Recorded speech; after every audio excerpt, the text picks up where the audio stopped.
지금 어떻게 보면 에스라서의 핵심이라고 에스라서 중에서 영적인 교훈의 어떻게 보면 핵심이라고 할 수 있는데 이스라엘의 하나님 앞에서 엄청난 이 범죄와 또 그거를 그 소리를 듣고 나서 에스라가 정말로 옷을 찢고 가슴을 찢으면서 애통하는 심령으로 주님의 마음을 가지고 철저히 회개하는 자기의 죄 때문에도 물론 회개했겠지만 하나님은 그런 사람을 아시기 때문에 죄종으로 불렀지만 그런데 이제 더 중요한 거는 정말로 이스라엘 백성들의 죄악으로 인해서 통회하고 자복하며 옷을 찢고 가슴을 찢으면서 정말로 애끓는 심정으로 회개하는 내용을 기록하고 있습니다. 지금 바벨론 포로에서 1차로 포로로 귀환한 사람들이 537년에 귀환하고 나서 이 536년부터 520년까지 16년 동안 성전 건축을 하러 왔던 사람들인데 그것이 멈췄다가 학개 선지자하고 스가랴 선지자의 권면을 받고 그 말씀을 통하여서 그들이 회개하고 작심하고 다시 성전을 재건하게 되죠. 그리고 516년에 성전이 완공이 됩니다. 어쨌든 성전이 완공이 되고 그 다음에 그 하나님 앞에 제사도 드리고 속죄제도 드리고 유월절 제사까지 드리고 그랬음에도 불구하고 이제 458년이 됐을 때 그러니까 한 60년이 지나고 났을 때에 그들의 영적인 상태는 완전히 타락을 해버렸어요.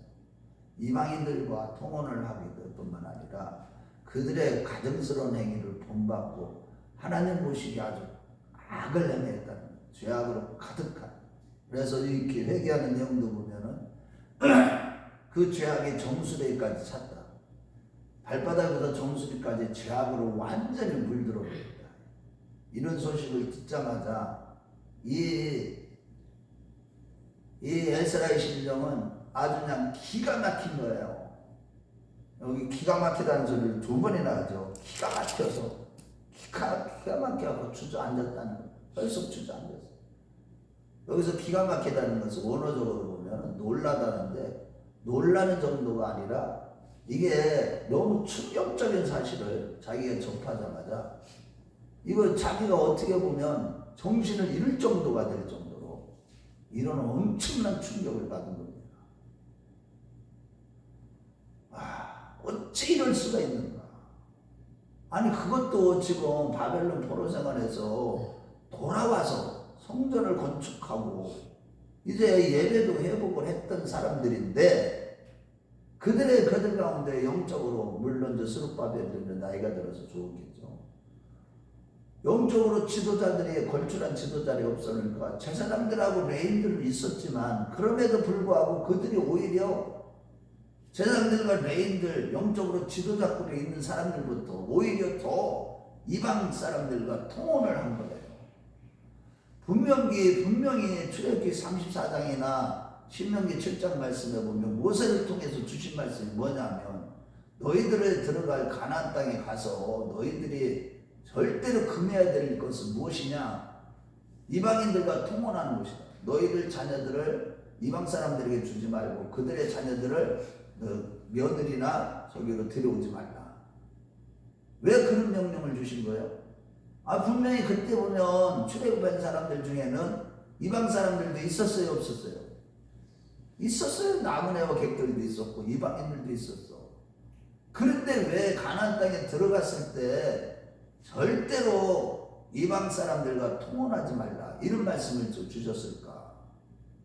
그건 다른 게 아니잖아요. 솔로몬이 그랬던 것처럼 이방 여인들과 결혼을 하게 되면 그들이 섬기는 신까지 같이 들어오게 되기 때문에 결국은 거기에 미혹이 돼서 넘어갈 수밖에 없고 그러면 너희들이 하나님 앞에 우상을 숭배하고 그것을 인해서 너희들이 멸망하기 때문에 절대로 이방인들과 통혼하지 말라는 거예요.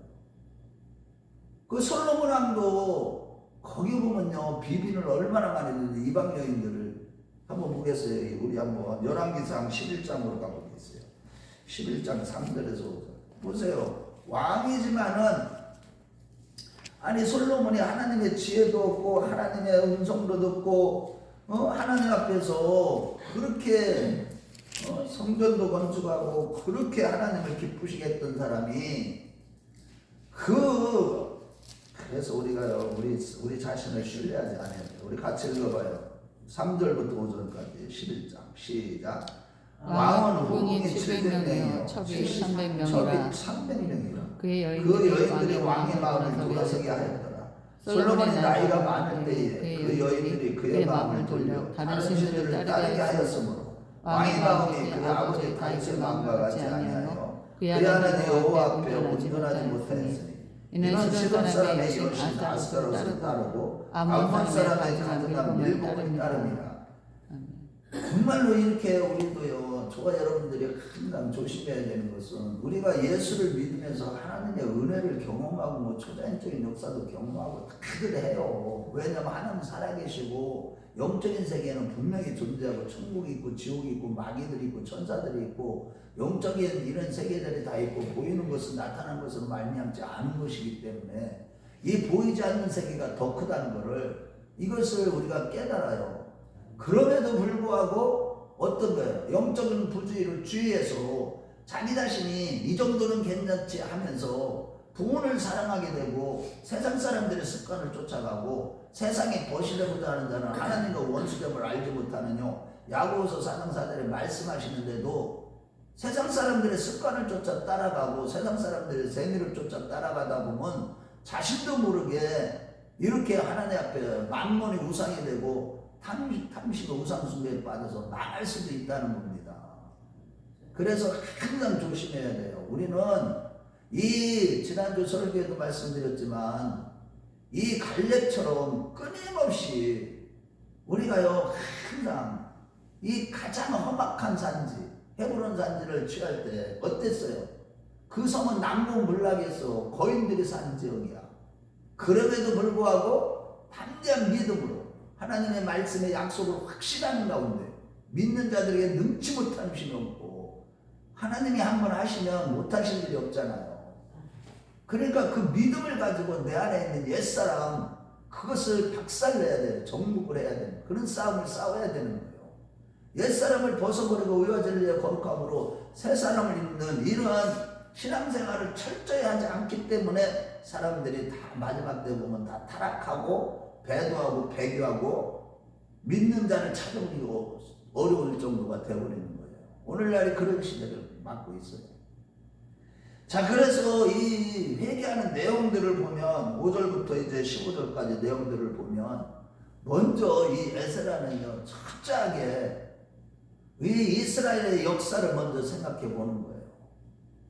그러면서 이스라엘 역사를 딱 되돌아보니까 진짜 우리 조상들이 하나님 앞에 범죄함으로 말미암아 하나님 앞에 징계를 받고 수도 없이 고난을 당했다는 것을 기억을 하면서 이방 나라들에게 포로로 끌려가게 하시니 우리 하나님의 목적이 다른 데 있는 것이 아니라 그들로 하여금 다시 어떻게 정화시켜서 하나님을 온전히 섬기도록 하시기 위한 하나님의 자비하심과 긍휼하심의 은혜였다는 겁니다.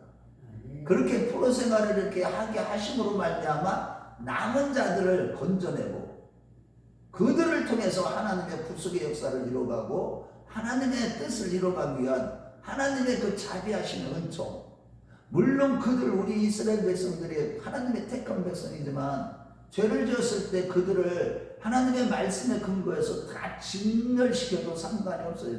그거에 대해서 하나님이 저들이 죄를 지었기 때문에 진멸당했구나 이럴 수밖에 없는 그런 상황이었지만 그러나 우리 하나님의 자비하심은 하나님이 택하시고 하나님이 부르심에는 후회하심이 없다고 했듯이 하나님은요 그들을 택하시고 그들을 통해서 또한 하나님의 계획하심은 다 성취하시기 위해서 그들에게 또한 포로생활 가운데 그들이 정화되어서 정말로 오직 하나님만을 의지할 수 있는 그런 남은 자들을 하나님이 또한 어떻게 해요? 구별해 내시는 거예요. 이게 참 남은 자의 신앙, 그루터기의 신앙이 된다는 게 이게 그 정도로 하나님의 은혜 안에 살지 않으면 누구도 될 수 없다는 그런 뜻이에요. 왜냐하면 예레미야 17장 9절 말씀에 만물보다 심히 거짓되고 부패한 것이 사람의 마음이기 때문에 의인은 없도다 하나도 없고 선을 행하는 자는 없나니 하나도 없도다. 다 치우쳐 무익하게 되고 하나님을 찾는 자도 하나도 없다는 거예요. 모든 인간들 자체가 타락한 인간들은 어쩔 수 없어요. 이 육신의 정욕, 이 자아라는 거, 이 육성이라는 게 있기 때문에 이 땅에서 믿음 생활을 하는 데 있어서 그 육성을 죽이지 않으면, 정과 육을 십자가에 못 박지 않으면, 매일매일 이 싸움을 싸우지 않으면 우리는요, 우리 자신도 모르게 그게 보세요. 이 마귀라는 놈이 얼마나 아주 미혹을 하는데 양의 탈을 쓰고 미혹을 하거든요. 우리로 하여금 항상 신앙생활 열심히 할 때 다가오는 거예요. 열심히 안 하는 신앙생활 열심히 안 하는 사람들은요, 그런 미혹도 안 와요. 진짜 하나님 앞에서 열심을 내고 막 갈등하고 내가 왜 또 이런 죄를 졌을까?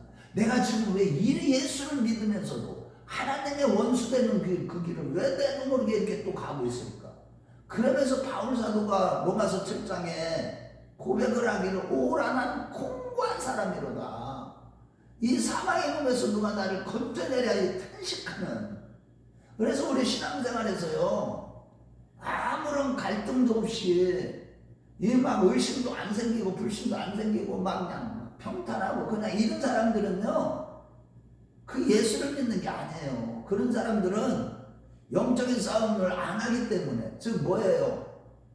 자기 자신이 갈등이 없고 신앙적인 갈등이 없고 자기 자신에 대해서 미운 생각, 진짜 내 자신을 신뢰하지 아니하는 그런 자들이 할례당이라고 했듯이 이 영적인 싸움을 싸우려고 해보세요. 얼마나 갈등이 많이 생기고 어려운 일들이 많이 생기는지. 이것 때문에 괴롭고 몸부림치는 가운데 우리 자신을 발견하게 돼야 된다는 거예요. 아, 내 안에는 의가 전혀 없구나. 나는 잿덩어리구나. 내 안에 이 육성이, 나는 마음으로는 하나님의 법을 따르기를 원하지만 또 다른 내 안에 또 다른 법이 있는데, 그것이 뭐냐면 죄의 법을 따르는 내 자신을 또 발견하게 된다는 겁니다. 그래서 우리가 뭐 도덕적으로 윤리적으로 죄를 안 졌어도 내 안에 있는 이 죄성들, 지지난주 설교에도 그거를 강조했잖아요. 우리 잘하는 것은 항상 내가 주인이 됐다니까, 내가 하나님 자리에 앉은 거라니까. 육성이 육체가 되어버린 거예요. 아담 이후에 모든 자손들은 다 태어나자마자 다 자기가 주인이 돼서 살아가는 거예요. 이 자체가 죄라는 것을 깨달아야 되는데, 말씀을 통해서 율법이 뭔지를 정확하게 알고 내가 죄인이라는 거, 하나님의 말씀을 들어야 내가 죄인인지를 알지. 그러니까 그걸 깨닫지 못하고 말씀도 모르죠.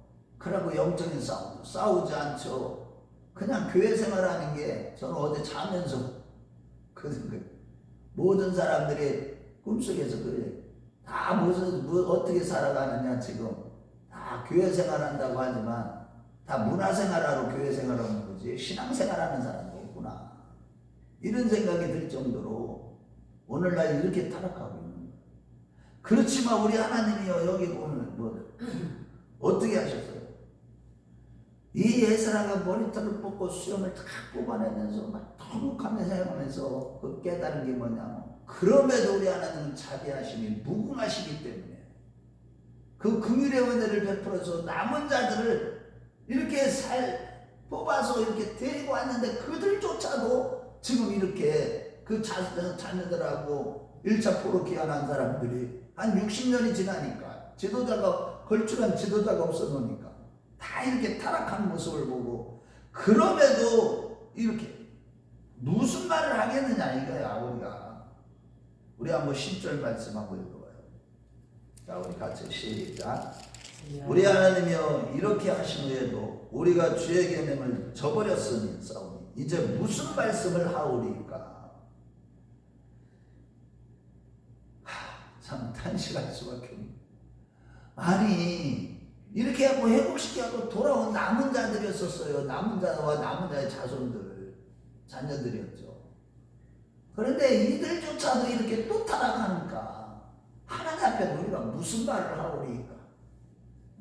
그래서 여러분 우리가요 가감없이 자아성찰을 한다는 것은 자기가 죄인이라는 거 이것을 인정한다는 것이고 자기를 부인한다는 것을 뜻하는 겁니다.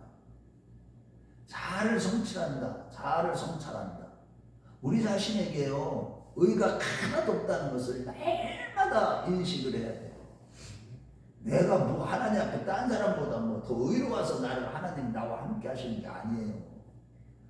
내가 하나님 앞에서 오직 예수를 믿는 믿음으로 말미암아 끊임없이 그 내가 죽고 예수로 살아가는 그런 신앙생활, 영적으로 끊임없이 나를 내 안에 있는 육성을 죽이는 생활, 정과 육을 십자가에 못 박는 생활을 했기 때문에 이런 자들에게 하나님이 구원을 허락하시는 거지. 이것이 예수 믿는 것이지. 오늘날 보세요. 십자가가 없다니까 성도들 자기를 쳐서 복종시키는 거 안 해요.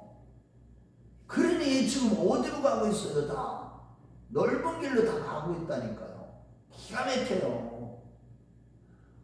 그러니까 이런 복음을 들어야 되는데 이런 복음을 듣기를 싫어해요. 그거는 뭐 다 아는 거지 뭐. 우리가 예수 믿어서 구원받으면 다 아는 건데 뭘 그렇게 예수 믿는 게 뭔지를 몰라. 물어보세요. 막상 성도들한테 물어보면 몰라요. 구원이 뭔지도 몰라. 구원이 뭐예요? 어떻게 하는 게 구원이에요? 구원에 확신이 있는 거예요 지금? 지금 자기가 매일매일 죽어지고 있고 십자가를 지고 주님을 따르고 있는 것이 구원을 이루어가고 있는 것인데 그런 것들이 없는 그게 구원인지를 몰라. 그냥 예수 믿으면 구원을 그러니까 구원파 설교에 다 젖어 있다니까. 그래서 지금 심각한 거예요. 그래서 이게 에스라가 그렇게 얘기를 하는 거예요. 우리가 무슨 말을 하오리까? 그저 주님의 긍휼하심과 자비하심 그 은혜를 의지하면서 용서를 빌고 회개를 하고 있는 겁니다. 에스라가. 이것이 바로 성령의 사람들의 모습이에요. 성령님께 사로잡히고 성령 충만하다는 것은 다른 게 아니에요. 자기 자신은 점점점 겸손해질 수밖에 없는 거예요. 사도 바울도요 고린도전서 9장 27절에 내가 복음을 전한 후에 도리어 버림이 될까봐 날마다 내 자신을 쳐서 그리스도께 복종시키셨다는 거예요. 복종했다는 거예요. 바울 사도 같은 경우도 그런데 우리는 영적으로 마귀의 밥이죠. 뭐 조금만 게을리하면. 그러니까 우리가 이런 얘기를 이렇게 보면서 항상 성경은 그 얘기를 하는 거예요. 우리 하나님의 자비하심과 긍휼하심의 은혜를 늘 너희들이 잊지 말아라. 우리 하나님은 그 인자하심이 무궁하시고 그 성실하심이 대대히 이르로다. 그러니까 어떻게 하라는 거예요? 하나님의 자비하심 앞에 나아가서 자비를 구하라는 거예요. 자비. 나를 불쌍히 여겨달라고. 내가 아무리 살려고 해도 안 됩니다. 하나님 나는 할 수 없습니다. 하나님의 자비하신 은총에 의해서 나에게 성령을 부으셔서 오늘 찬송가처럼 우리가 불렀던 것처럼 회개한 마음 충만하게 하옵소서. 늘 회개하는 그 회개한 마음으로 살아가게 하옵소서. 이런 기도를 드리면서 날마다 거룩해져 가고 점점 더 성결해져 가고 성숙해져 가는 그리스도의 장성한 분량 이르기까지 살아가는 저와 여러분들 다 되시길 주의 이름으로 축원합니다.